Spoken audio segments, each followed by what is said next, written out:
Buenas noches y bienvenidos a Sala de Prensa.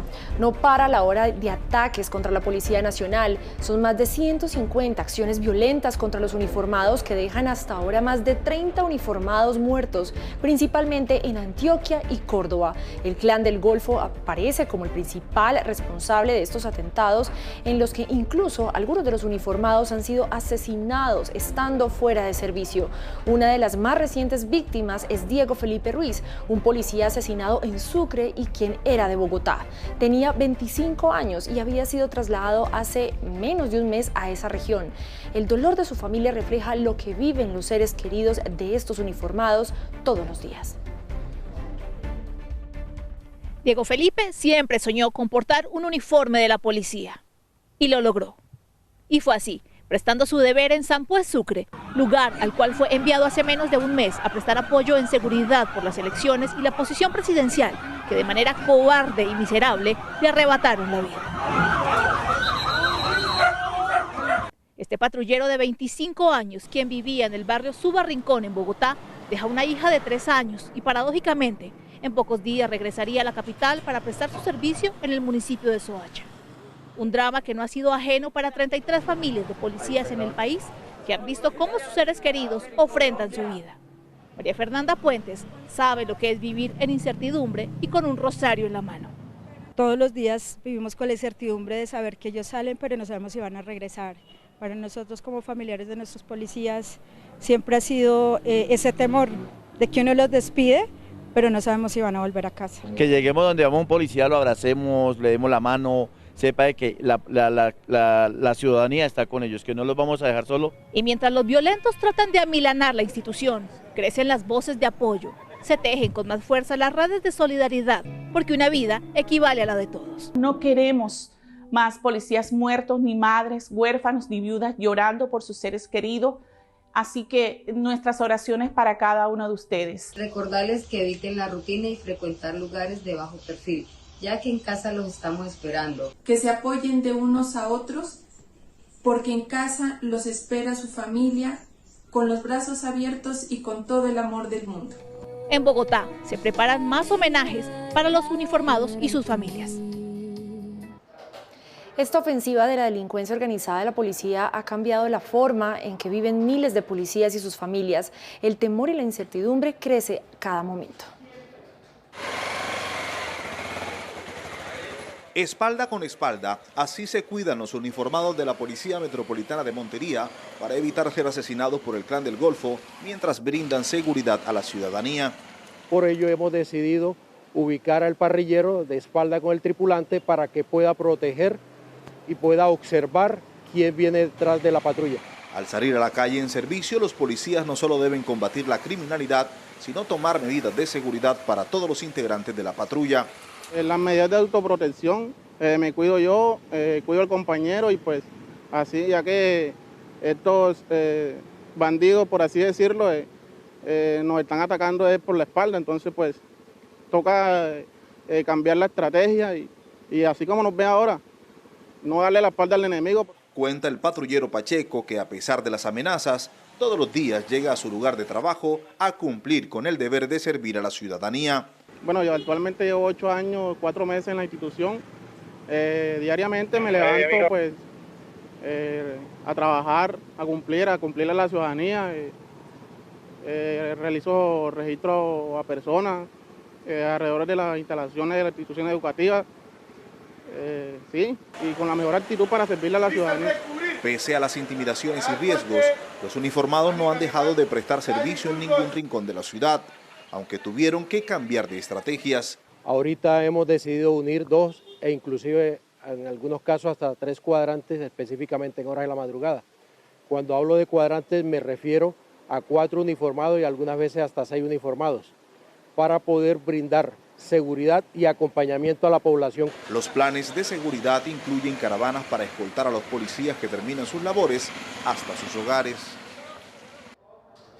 Está la gravedad de la situación que el director de la policía, el general Jorge Luis Vargas, hizo un llamado a la solidaridad del pueblo colombiano. De esta grave situación que afecta a esta institución vamos a hablar hoy en Sala de Prensa. Por eso nos acompaña Andrés Macías, docente de la Universidad Externado de Colombia, así como también experto en paz y conflicto. Y también nos acompaña Néstor Rosanía, él es experto en conflictos armados. Muchas gracias a los dos por estar acá con nosotros. Sol, buenas tardes. Un saludo para ti, para Néstor. Bueno, un saludo para Andrés, para ti, para todos los televidentes.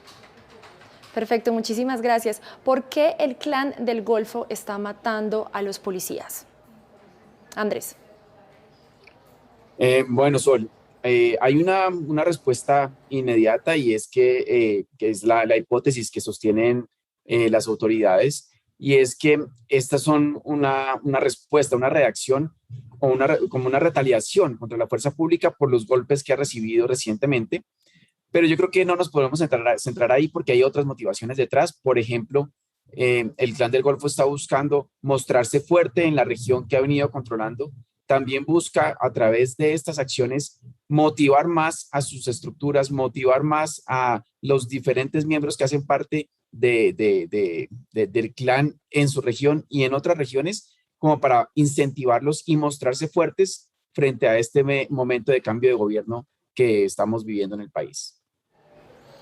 Néstor, y entonces con esta fuerza, como lo escuchamos en estos momentos de Andrés, ¿podríamos decir que volvimos a los oscuros tiempos de Pablo Escobar y del cartel de Medellín, que le pagaban a sicarios por cada policía asesinado?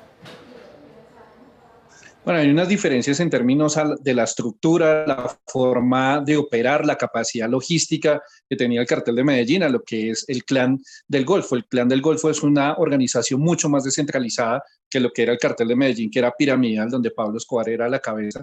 Acá tenemos varias cabezas, varios departamentos y tienen una operación completamente diferente. Cabe recordar que pues finalmente el Clan del Golfo son las disidencias del paramilitarismo, entonces tienen unas lógicas diferentes. Ahora bien, ¿en qué sí repetimos la escena? En el tema de estar en un plan pistola donde están pagando de 5 a 20 millones por policía, pero aquí lo que busca el Clan del Golfo, desde mi punto de vista, es dos cosas fundamentales. Bueno, tres. Uno, Andrés lo decía, el tema de mostrarse fortalecidos frente a un nuevo gobierno, pero lo segundo es también tener y demostrar esto, que no solo tienen un tema de presencia militar en muchas zonas, sino que tienen realmente es un tema de control territorial. Y esa es una variable muy importante. Lo que fue en su momento el paro armado demostró que ellos tenían esa capacidad operativa, militar, logística, de tener 5 departamentos y que la fuerza pública no los pudo doblegar. Fue que ellos terminaron ese paro armado. Entonces ahí están demostrando esa capacidad y esa fuerza. Y también están demostrando que tienen, digamos, esa capacidad en términos de violencia ya de manera urbana, no solo en términos del conflicto rural. Esta capacidad que se está demostrando, pues finalmente cuando se capturó, si no me equivoco, y luego de ser extraditado alias Otoniel, máximo cabecilla precisamente del Clan del Golfo, el gobierno aseguró que era el fin de este grupo criminal. Entonces, ¿qué pasó? ¿Esto pudo entonces como darle esa fuerza finalmente a este grupo ilegal? Pues Sol, yo creo que eso fue un error pensar que la captura de Otoniel y la extradición de Otoniel iba a ser el fin del clan. No fue el fin, lo hemos evidenciado ahorita, pero desde ese momento se podía haber pensado que no era el fin, porque se capturaba a Otoniel, pero no se acababa con la estructura. Seguramente sí, el clan en ese momento dejó de ser un clan familiar y perdió un poco la pequeña estructura que tenía, la pequeña estructura relativamente piramidal que tenía con un poder centralizado en Otoniel, y pasó a descentralizarse mucho más, como lo mencionaba Néstor hace un momento, y hoy en día es un clan mucho más horizontal, con muchos poderes regionales, que hace que sea muy difícil pensar que el clan se iba a acabar con la captura de Otoniel, más aún cuando la esencia, la razón de ser del clan sigue allí. Las rutas del narcotráfico, el control territorial, otras rentas criminales siguen funcionando, y pensar que por haber capturado a su principal cabecilla, esta estructura se va a acabar, era un error, como lo es pensar que acabar con los máximos cabecillas va a acabar con el clan. Esa no es la mejor estrategia, y desafortunadamente esa ha sido la estrategia de este gobierno, que es atacarlos, sobre todo incidiendo en a acabar con sus principales cabecillas. Y lo que resulta ser es que surgen nuevas cabecillas y esta estructura empieza a descentralizarse mucho más, llegando también a fortalecer esa iniciativa de trabajar conjuntamente con una especie como de outsourcing o tercerización de sus actividades delincuenciales en muchos territorios a través de grupos armados locales más pequeños, pero que logran que este clan expanda sus tentáculos por diferentes regiones del país. Néstor, y uno de los motivos, según las autoridades, es que pues, esta ola de atentados viene en respuesta a todos los golpes que se le han dado precisamente a este grupo criminal. ¿Usted cree que es así? Se le han dado golpes importantes, pero con relación a la pregunta anterior, el único gran éxito en materia de seguridad de este gobierno fue la captura de alias Otoniel. De resto ha sido un desastre. Entonces, por eso salieron a dar esas declaraciones, a sacar una bandera de victoria que habían acabado el Clan del Golfo. O sea, todos los analistas coincidimos en que eso era una mentira absoluta, era mentirle al país, era una cosa muy irresponsable, en vez de decir la verdad, y la verdad era que se vaya a descentralizar la violencia, que van a crear, y como lo decía Andrés, nuevos liderazgos regionales, locales, donde el Clan del Golfo está operando. Hay un outsourcing muy grande, hay una operación muy grande a nivel local y regional.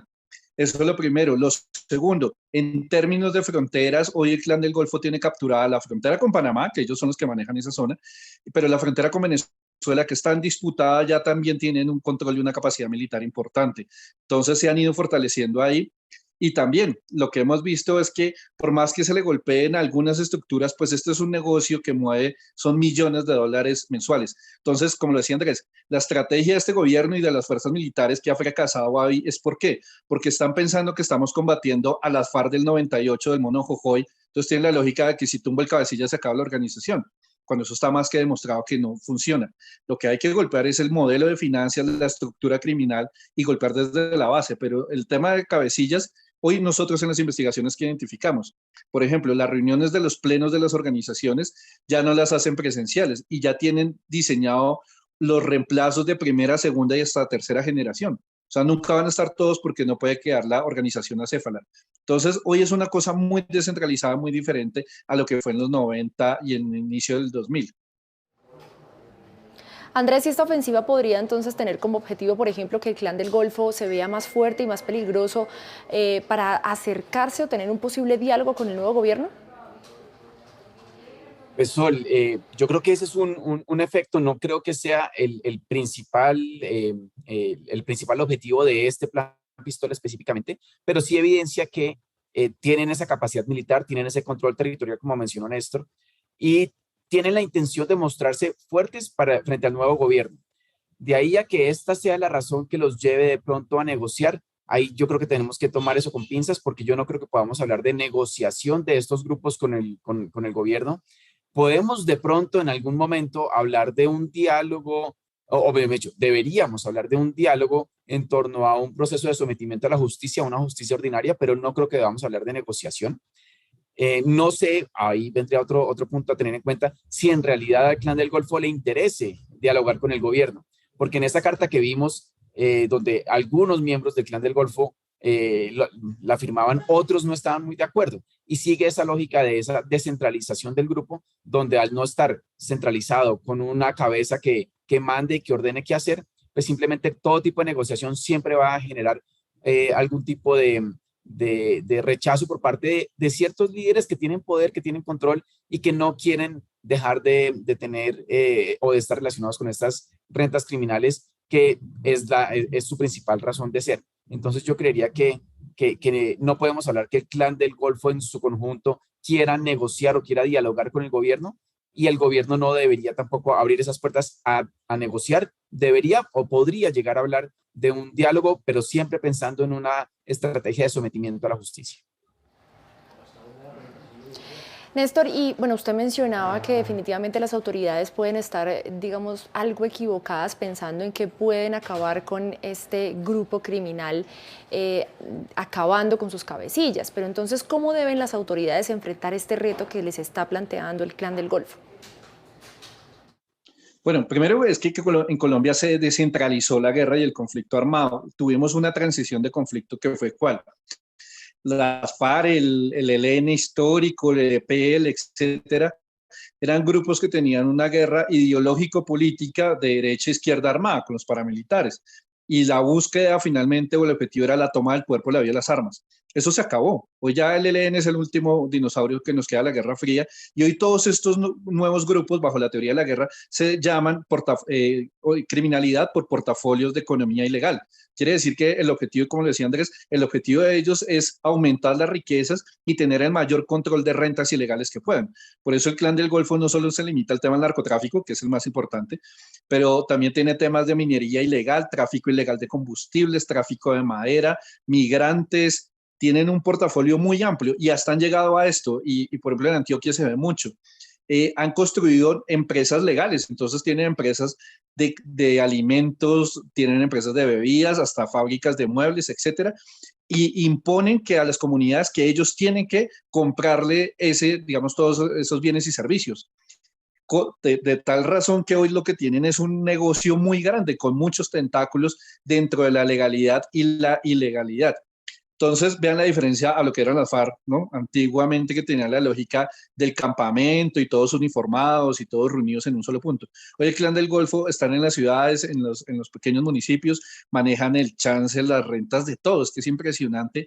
Cuando hemos hablado con las personas en los municipios, en los departamentos, nos cuentan las historias y es que el Clan del Golfo tiene ojos en todo lado, así de fácil. Entonces, ¿qué es lo que, y la pregunta que tú hacías, Sol, era como, ¿qué hacer?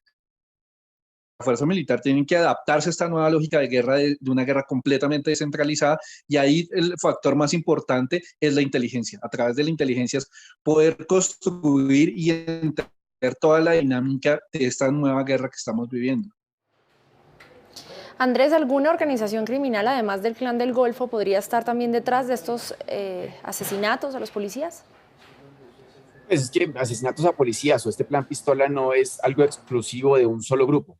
Lo hemos visto desde el cartel de Medellín en adelante en varias ocasiones. Esta estrategia se ha utilizado, pero como tú lo mencionas, no cualquier grupo lo puede hacer. Lo puede hacer un grupo que tenga la capacidad financiera para pagar lo que cuesta y que tenga la capacidad de controlar y de incidir en la población, porque en estos casos, como lo hemos visto en este plan pistola, el Clan del Golfo logra tener miembros de la población que les avisan dónde están los policías, para dónde van, esos canales de comunicación que le permiten al Clan del Golfo estar informados y poder cometer estos asesinatos de manera muy exacta, están atados a ese control territorial, a ese control de la población que lleva a que la población, bien sea por coerción o por esa contraprestación financiera, le informen al Clan del Golfo dónde y cómo actuar.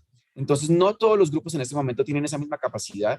Se ha hablado en algunos casos que de pronto algunas disidencias puedan también estar detrás de estos asesinatos, pero yo creo que ningún otro grupo, y menos aún de estas disidencias, tienen esa misma capacidad financiera y de control territorial para poder cometer estos actos de la manera como se está haciendo en este momento. Néstor, ¿sería posible entonces, bueno, ustedes ya nos han dicho en esta entrevista que la palabra no sería negociar, pero entonces, no sé, dialogar, mirar a ver qué líneas se cruzan y qué no con estos grupos criminales que tienen al narcotráfico, la extorsión como principales actividades? Sí, 2 puntos frente a eso y Andrés lo mencionaba. Al único grupo que hoy se le dejó la puerta medio abierta de darle un estatus político fue al ELN para que avancen las negociaciones. Pero de resto, después de las FARC y el ELN, se sabe que se cerró la puerta de darle estatus político a cualquier grupo y que de aquí en adelante simplemente van a haber son diálogos para sometimiento a la justicia frente al Código Penal, que era lo que planteaba Andrés. Entonces, con estos grupos sencillamente lo que se va a intentar es construir una metodología para el tema de rebaja de penas, para el tema del tema económico, que es lo que les interesa. Pero ven que esto no es nuevo, esto fue lo que pasó con el cartel de Cali, que entra a ese mismo modelo de negociación, de diálogo, pues de sometimiento a la justicia, y se partió. Y de ahí quedamos en un cartel de Cali que va a dar nacimiento a lo que fue el cartel del Norte del Valle. Y ahí va a aparecer otra espiral de violencia en el país. Entonces, lo que yo creo que va a pasar, y lo decíamos en su momento con las FARC, es que una parte sí se puede ir a un tema de diálogo con el Estado, pero otra parte se va a ir en disidencia. Entonces, muy seguramente lo que vamos a ver aquí, algunos se podrían intentar a subir al bus de rebaja de penas, de lavar algo de dinero y poder quedar libre rápido, pero otros seguramente van a construir otro grupo que ya no se va a hacer el Clan del Golfo, pero vamos a tener otra organización armada. Les pongo un ejemplo, en Buenaventura, la famosa empresa, la empresa controlaba ese puerto, ellos eran los dueños, y la empresa tenía dos cabecillas fundamentales. Se pelearon y hoy armaron dos organizaciones. Entonces la empresa como tal desaparece, pero hoy tenemos los espartanos y otro grupo que se están disputando el control del puerto. Entonces, eso es lo que está pasando a nivel nacional y lo vimos, solo pensar en lo que fue el bloque oriental de las FARC, que era algo, digamos, algo homogéneo. Hoy está partido y es la disidencia que estaba en Gentil Duarte y hoy Iván Mordisco versus la nueva Marquetalia de Iván Márquez. Entonces se van partiendo y estos son grupos que van naciendo cada vez más pequeños, pero es digamos, una explosión en términos de violencia.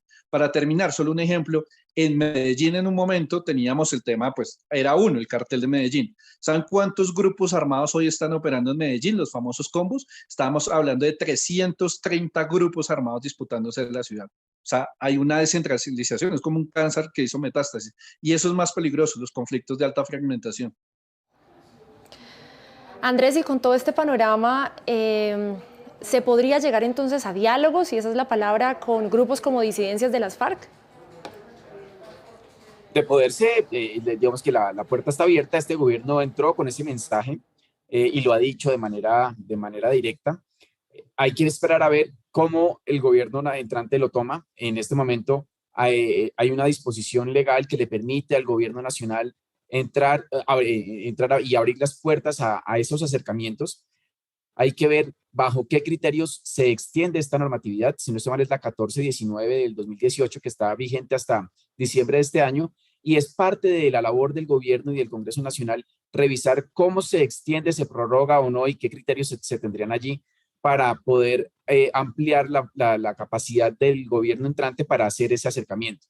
También habrá que ver en qué medida en una posible reforma a la justicia que seguramente se va a empezar a discutir, de pronto no en esta legislatura, pero sí en la siguiente, vamos a ver qué variables o qué factores o qué elementos quedan allí que permitan ese acercamiento, ese diálogo, que le den algún incentivo a estos grupos para que se sometan a la justicia. Habrá que ver cómo evoluciona esto, pero la posibilidad existe y cualquier posibilidad de reducción de la violencia yo creo que es bienvenida. El problema es que no podemos pensar que tras un diálogo o tras un ejercicio de sometimiento a la justicia, la violencia se va a acabar, porque lo principal, como lo mencionábamos previamente, es que las rentas criminales existen y siguen allí.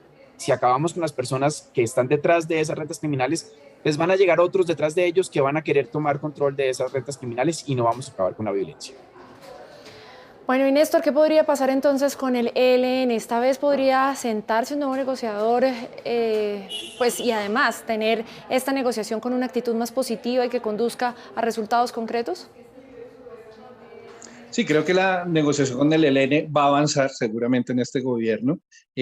Digamos, en el gobierno Duque supimos desde el atentado terrorista de la General Santander que esa puerta estaba cerrada y efectivamente pasó, pero creo que en este gobierno se vuelve a abrir, creo que se va a tomar la agenda y la metodología que venía del gobierno Santos, cosa que ayuda porque se ahorra un buen tiempo, pero ahora bien, igual que las FARC, creo que los que van a entrar a la negociación y los que van a intentar llegar a hacer política son esos mandos y esos cuadros viejos, digamos, de la Guerra Fría, un Beltrán, digamos, todos esos que vienen de esa lógica de la teología de la liberación, la teoría foquista, etcétera.